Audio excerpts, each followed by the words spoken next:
Okay. I like that weather. You're doing I great. know. The weather. I like the heat. I do like the heat. 92. How hot does it get there in Minnesota or Minnesota? I in don't know. Ida? Oh, in Iowa? Iowa. Yeah. The summers can get pretty hot. We can be above 100. Not Hmm. like all summer, but we'll have, short stretches of triple digits. Oh, that's hot. Yeah. Okay. We are ready to go. Great. Good morning. My name is Deacon Matt Halbach. I'm a deacon of the Diocese of Des Moines, Iowa. I'm also the executive director of catechesis for William H. Sadleir. Good morning to you. It's Monday, June 1st. This is our morning prayer series. So if you're joining us for the first time, a big hello and welcome. And for those returning, you know the drill, but let's go ahead and show how we connect on the next slide. You can see us on facebook.com/sadleirreligion. You can actually post a prayer petition on our virtual prayer wall at sadleirreligion.com/morningprayers. And for a great free resource to help families go deeper in their faith and share faith over the summer, you can check out sadleirreligion.com/familyfaith. Today, we have a wonderful gospel that highlights Mary. This is an optional memorial today, Mary, Mother of the Church.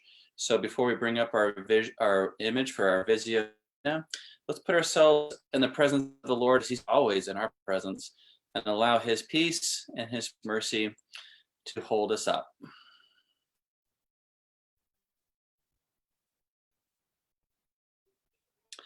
The gospel today is from John.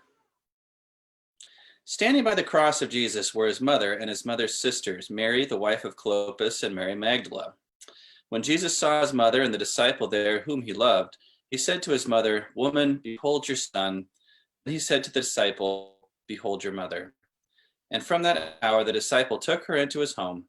After this, aware that everything was now finished, in order that the scripture might be fulfilled, Jesus said, "I thirst." There was a vessel filled with common wine, so they put a sponge soaked in wine on a sprig of hyssop and put it to his mouth. When Jesus had taken the wine, he said, "It is finished." And bowing his head, he handed over the spirit. Now, since it was preparation day, in order that the bodies might not remain on the cross on the Sabbath, for the Sabbath day of that week was a solemn one, for the Jews asked Pilate that their legs be broken and they be taken down. So the soldiers came and broke the legs of the first and then of the other one who was crucified with Jesus. But when they came to Jesus and saw that he was already dead, they did not break his legs.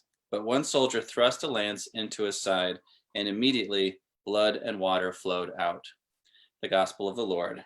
Praise to you, Lord Jesus Christ. As I said, it's a feast day, Mary, Mother of the Church. And we have a picture of Our Lady of Guadalupe here because North, Central, South America, all the Americas have been consecrated to her. That is sort of made special, set aside for Mary's intercession, Our Lady of Guadalupe. She's known as the Mother of the Americas. And if you can remember which Pope consecrated the Americas to Mary, you let me know because I forget. But it was definitely in modern times. And it's a beautiful image. And if you don't know much about Our Lady of Guadalupe and the statue here, the actual image is on a tilma, like a not a robe, but kind of a wrap that Saint Juan Diego had worn. And it's a print that you can see down in Mexico City. I had the privilege of being there at the Shrine of Our Lady of Guadalupe and seeing what they call the tilma. And you can see the image very clearly here, but it's an image of a pregnant Mary. And she's clothed with the stars, and you'll see the moon beneath her feet and so forth. It's the Mary from the book of Revelation, that last book of the Bible.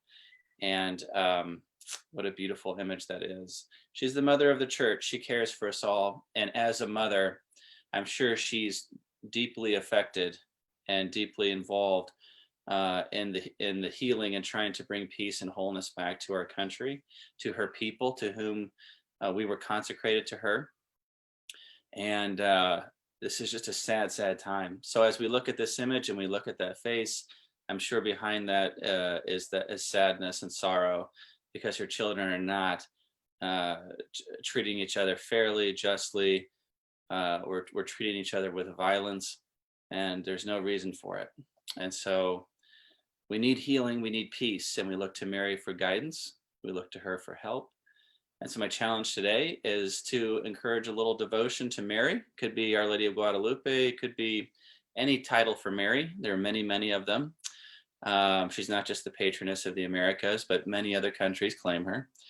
So I would say get to know Mary. Spend time in the Gospel of Luke, the first couple of chapters in particular, which show us that young mother who said yes to Jesus and did so with great courage. So Mary, we ask you to give us courage to do the right thing and to be a more just nation. All right, why don't we get to our petitions? This is the part of the broadcast where we ask for anybody who has a live petition to post it in the chat box, and then our community will pray. Again, if you can't join us live, you'll have a chance to post on sadlyreligion.com/morningprayers, and we'll make sure to read it. So from Friday, from Katie, prayers for Robbie Z for less anxiety for people, of love for Jesus for the unemployed. For today, prayers for God's, sorry, I gotta move my chat box. Prayer for God's help to stop the hate and destruction. Amen. It's not helping. We wanna, hopefully we can use peaceful protest as a way to get our voices heard as well. For my friend Chris, who is being deployed overseas to serve our country, pray for his safety, for all the servicemen and women overseas in our country, and for all law enforcement trying to protect our cities in this time of crisis. Especially, thank you for bringing that up, Dee. And for one thing we tend to do as a people is demonize and label entire groups of people. That's why we're in the situation we're in with the entrenchment racism in this country. But when it comes to law enforcement, there are many, many, many public servants out there who have hearts of gold, who are really there to serve and protect. So let's keep them in our prayers as well. Ask God to bless them. From Katie, prayers for Mary's for peace and wholeness and humanity. From Emily, prayer of thanksgiving for the successful, healthy birth of my friend's baby on Pentecost, baby Joseph Michael. Wow, you have two big saints there. You got Saint Joseph, Mary's husband, unless you named him after another Joseph. And then Saint Michael, the archangel. That's a pretty powerful combination, Emily. Well, congratulations. That's good news. We need good news. I'd like to give a prayer of thanksgiving for this weekend, which is very peaceful and productive. I got a lot of projects done around the house, including mowing, which I needed a machete at points to get through some of the grass. But at any rate, thank you for the great weekend. For Ellen's new grandson, who was born last week. Awesome. Do we have a name of Ellen's grandson? I'd like to pray for him by name if we can. And then if anyone continues to post, that's fine. We'll pick it up and put it in the show for tomorrow. But let's move on to our virtual prayer wall and pray for these petitions.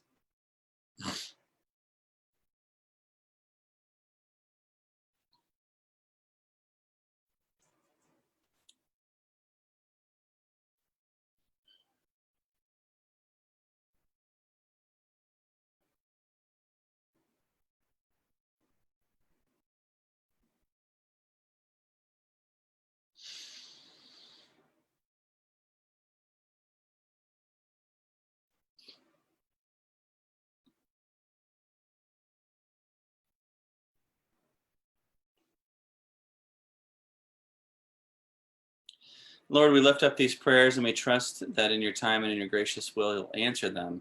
We also ask for the intercession of Mary, Mother of the Church. Amen. All right, so again, you can post a prayer on our prayer wall, virtual prayer wall, by going to sadlyreligion.com/morningprayers. And we did get that name of Ellen's grandson. His name's Forbes. So we'll all pray for baby Forbes. Why don't we close with a final blessing? Lord be with you and with your spirit, and may Almighty God bless you this day. In the name of the Father, and the Son, and the Holy Spirit, amen. Happy Monday.